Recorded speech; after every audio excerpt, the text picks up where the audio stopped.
A 17-year-old patient requires 15 sutures to repair a laceration after a fall. The wound had extensive contamination with dirt and soil. Immunization records show 5 doses of DTaA before age 6, and a TD booster at 11 years of age. Which of the following correctly outlines current recommendations for tetanus prophylaxis in this patient? Option A, TD vaccine and 250 units intramuscular of tetanus immunoglobulin prior to discharge. Option B, TD vaccine prior to discharge. Option C, DAP vaccine and 250 units intramuscular of tetanus immunoglobulin prior to discharge. Option D, 250 units intramuscular of tetanus immunoglobulin prior to discharge, followed by TD vaccine in 1 month. Option E, DAP vaccine prior to discharge. Take 10 seconds. This patient has received 6 documented tetanus doses, so tetanus immunoglobulin is not indicated. The last booster was 6 years ago. This is a dirty wound,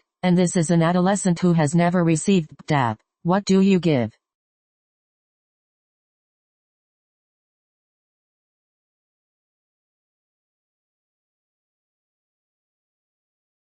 The correct answer is E, DAP vaccine prior to discharge. This patient has received 6 documented doses of tetanus-containing vaccine, which means tetanus immunoglobulin is not indicated. TIG is reserved for patients with fewer than 3 prior doses or unknown vaccination history. For dirty or contaminated wounds, a tetanus booster is needed if the last dose was more than 5 years ago. This patient's last dose was at age 11, 6 years ago, so a booster is due. However, since this is an adolescent who has never received DAP, we give DAP instead of TD to also provide protection against pertussis.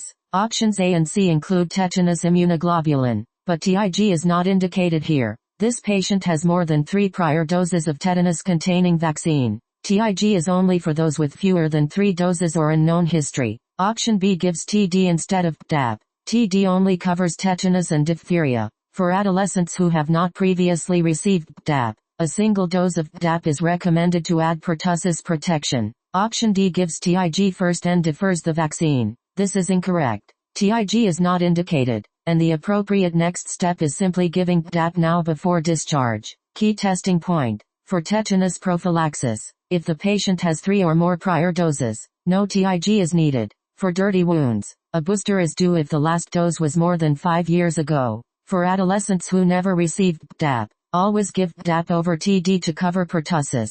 TIG is only for fewer than 3 prior doses or unknown history. Follow for daily board questions.